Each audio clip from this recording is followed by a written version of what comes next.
കുട്ടിയുടെ റിലേറ്റീവ്സ് ആരെങ്കിലും ഉണ്ടോ വേറെ? ഇല്ല. കുറച്ച് ബ്ലഡ് വേണ്ടി വരും. എന്റെ മതിയാവില്ലേ? എ പോസിറ്റീവ് ആണോ? നോക്കിയിട്ടില്ല. വരൂ.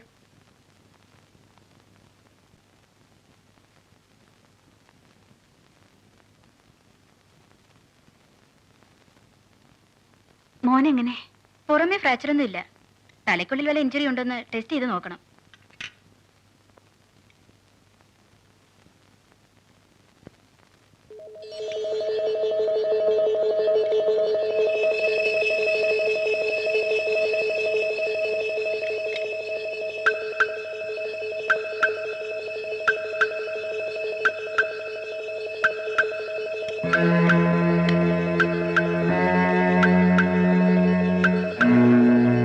ഓക്കെ, എ പോസിറ്റീവ് ആണ്. കുറച്ചുകൂടി ബ്ലഡ് എടുക്കണം. ഒന്നുകൂടി ടെസ്റ്റ് ചെയ്യാനാ.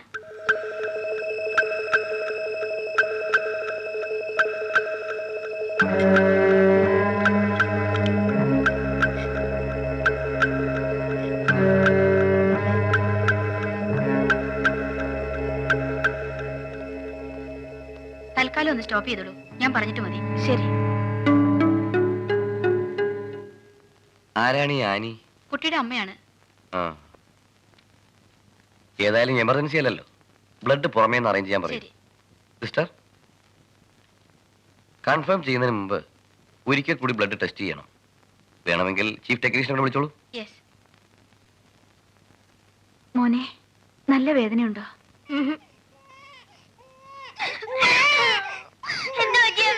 ഒന്നുമില്ല മോനെ. ഇതിങ്ങനെ ബഹളം വെക്കാതെ ഒന്ന് പറയൂ ഫാദർ. ബഹളം വെക്കരുത്, ബഹളം വെക്കരുത്. അവർ കുഴപ്പമൊന്നുമില്ലല്ലോ. കണ്ടോ, ചിരിച്ചോണ്ടല്ലേ കിടക്കുന്നത്.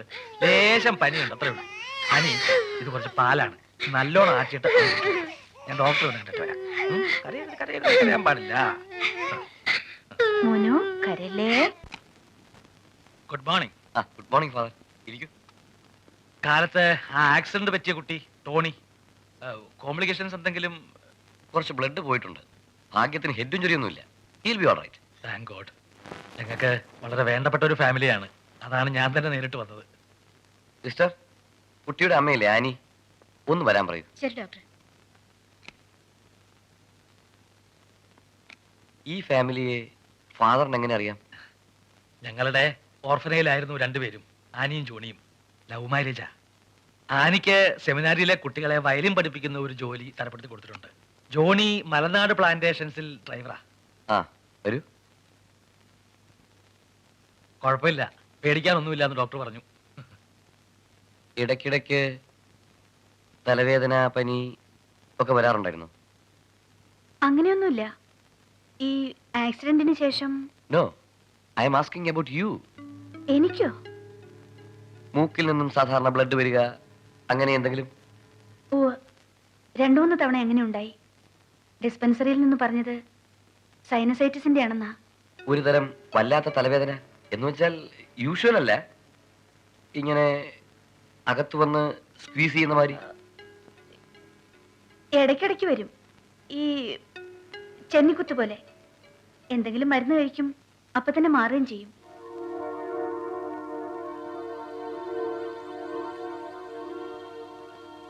എന്താ ഡോക്ടറെ? ഒന്നുമില്ല. മിസ്സിസ് സാനി ഒരു 5 മിനിറ്റ് പുറത്തിരിക്കുമോ?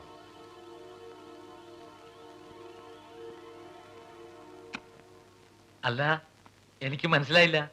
കുട്ടിക്കല്ലേ ആക്സിഡന്റ് പറ്റിയത്, അതിന് അമ്മയെ ഇങ്ങനെ ക്വസ്റ്റ്യൻ ചെയ്യണോ? അതല്ല ഫാദർ, കുട്ടിക്ക് വേണ്ടിയാണ് അവരുടെ ബ്ലഡ് എടുത്തത്. ആദ്യം ഒരു സംശയം തോന്നി, അത് റീകൺഫേം ചെയ്തു. I was going through the lab reports.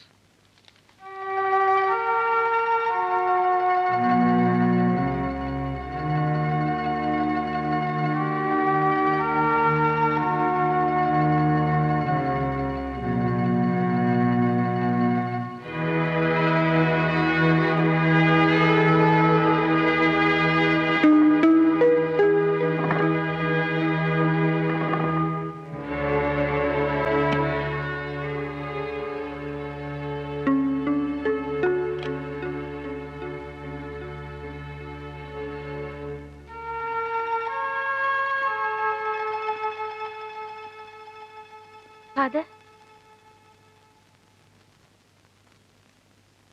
Doctor doctor എന്താ പറഞ്ഞത്?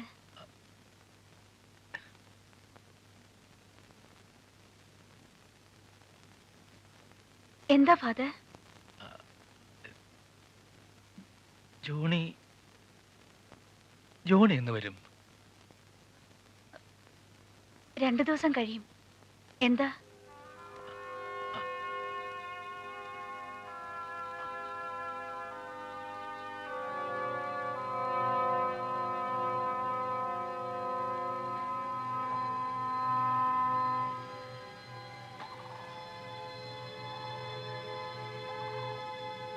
എന്താ അച്ചോ? എന്നീന്ന് എന്താ മറച്ചു പിടിക്കാൻ ശ്രമിക്കുന്നത്? എന്റെ മോന് വല്ല കുഴപ്പമുണ്ടോ? ഏയ്, he's all right. പിന്നെ പിന്നെ ഡോക്ടർ എന്താ പറഞ്ഞത്? ആനി ഏതായാലും കുറച്ച് റെസ്റ്റ് ചെയ്യണം. ഞാനോ? എന്തിന്? എനിക്ക് അങ്ങനെ അസുഖമൊന്നുമില്ലല്ലോ. അങ്ങനെയല്ല, ഈ ഡോക്ടർമാര് പറയുന്നത് അങ്ങനെ എപ്പോഴും ശരിയായിക്കൊള്ളണമെന്നില്ല. നമുക്ക് കുറച്ചുകൂടെ ബെറ്റർ അഡ്വൈസ് ചോദിക്കാം. എനിക്കൊന്നും മനസ്സിലാവുന്നില്ല. എന്തായാലും എന്നോട് തുറന്നു പറയണം. ഈ പ്രായത്തിൽ ഒരുപാട് അനുഭവിച്ചവളാ ഞാൻ. എന്തും താങ്ങാനുള്ള മനക്കരുത്ത് എനിക്കുണ്ട്. എന്താച്ചോ?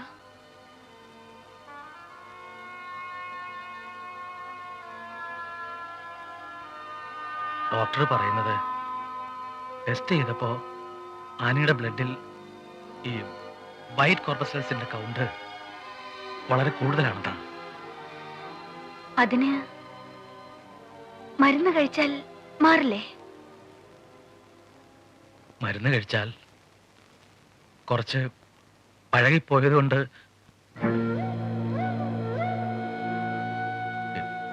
ചീത്തയാകുന്ന ബ്ലഡ് മാറ്റി പുതിയ ബ്ലഡ്, ഈ ട്രാൻസ്ഫ്യൂഷൻ എന്നൊക്കെ പറയുന്ന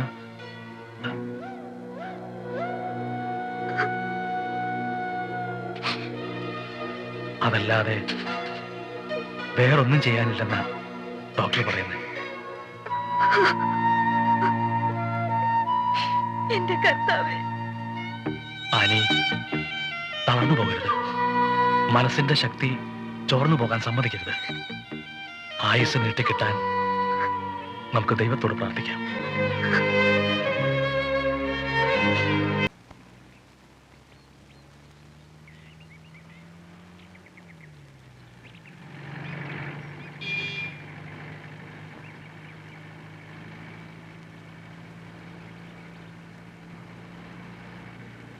ഇവിടുന്ന് പോകുമ്പോഴേ എനിക്കൊരു ലക്ഷണപ്പശക തോന്നിയതാ. നീ ആ വണ്ടിയുടെ നമ്പർ ശ്രദ്ധിച്ചായിരുന്നു മക്കളെ? ഞാൻ ആ വണ്ടി പോലും കണ്ടില്ല ചാച്ചാ. പിന്നെങ്ങനെയാ നമ്പർ ശ്രദ്ധിക്കുന്നത്? കള്ള കഴിവറാമോമാര്. എന്നാ ഒന്ന് നിർത്തി കുഞ്ഞിനെന്തെങ്കിലും പറ്റിയോന്ന് നോക്കുക. അവനെയൊക്കെ എന്റെ കൈ കിട്ടിയായിരുന്നെങ്കിൽ. ഞാനില്ലാത്തപ്പോ നീയല്ലേ ആനി കുട്ടികളെ ശ്രദ്ധിക്കണ്ടേ? ആനി, നീ എന്താ ആലോചിച്ചിരിക്കുന്നത്? ഒന്നുമില്ല.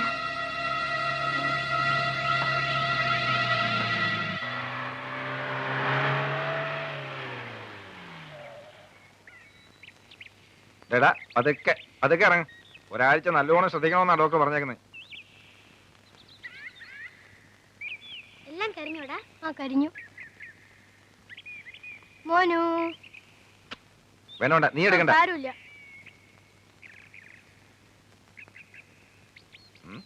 ചാച്ചാ, ഞങ്ങളെയും കൂടെ ഒരു റൗണ്ട് കൊണ്ടുപോവോ? പിന്നെന്താ, വേറെ മക്കൾ വണ്ടിയത്.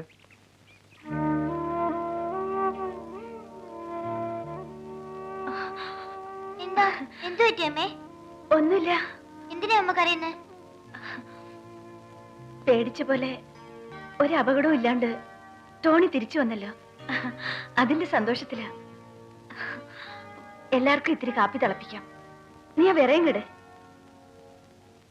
വിവരങ്ങളൊക്കെ അവനെ ഇങ്ങനെ അറിയിക്കാതിരിക്കുന്നത് ശരിയാണോ?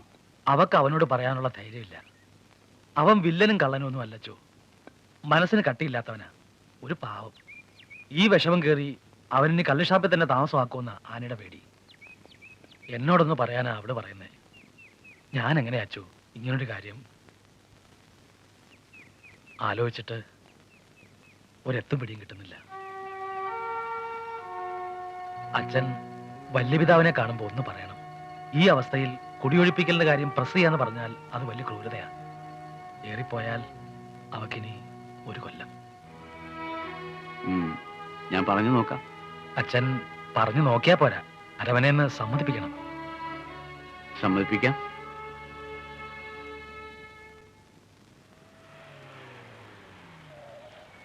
ആ നമ്മളെത്തി.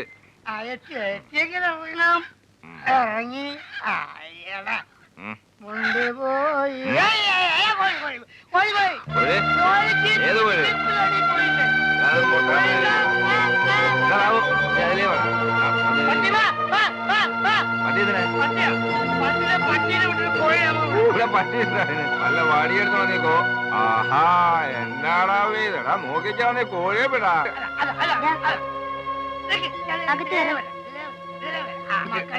ആരെയാടാ വിളിക്കുന്നേ? കിട്ടിയടാ കിട്ടിയോ?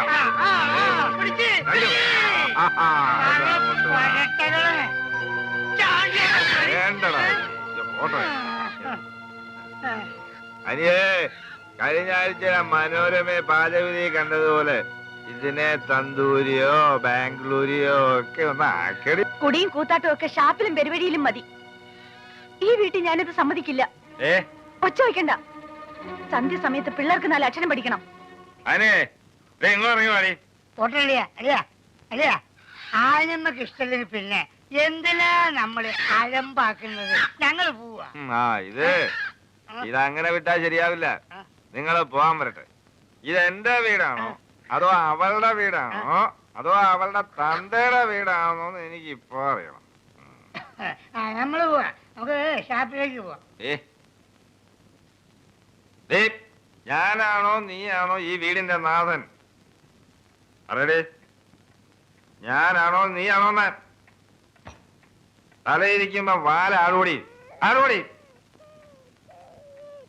ഓ എന്റെ പരിചയക്കാരുടെ മുമ്പിൽ വെച്ച് എന്നെ അപമാനിച്ചതും പോരാ, ഇപ്പൊ നോക്കി പേടിപ്പിക്കുന്നു.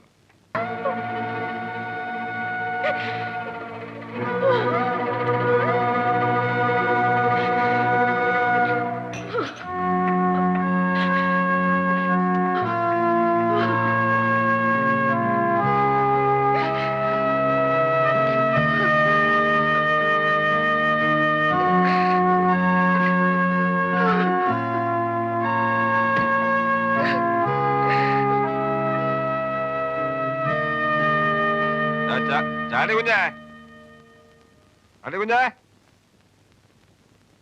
ആപ്പച്ച. ആഹാ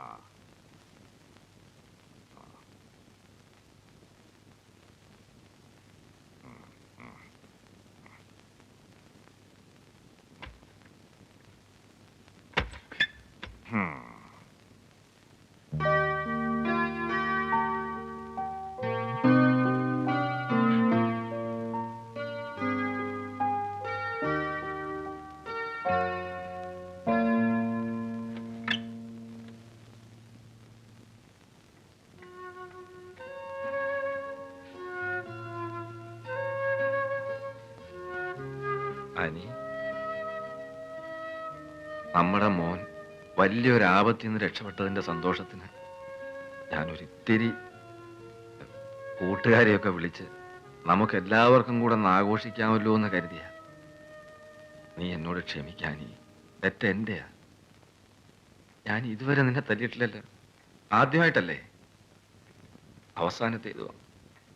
നീ എന്നോട് ക്ഷമിക്കേ.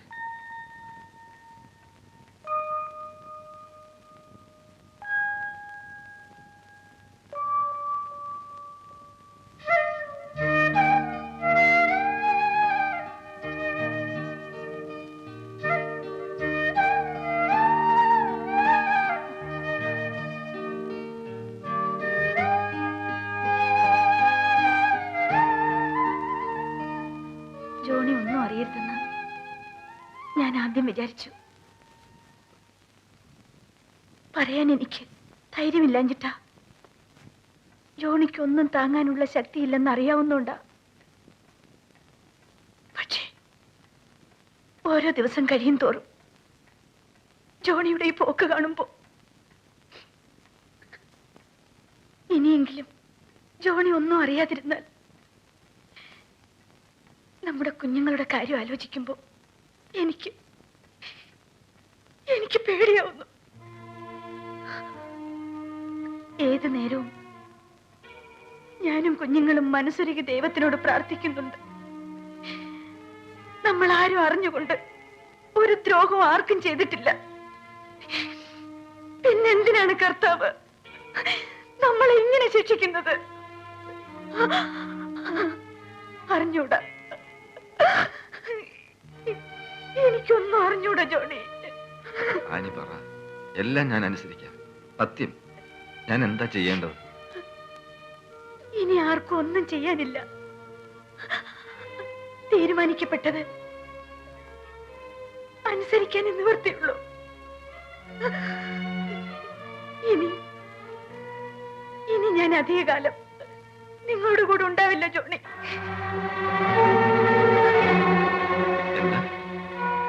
എന്താ നീ പറഞ്ഞേ?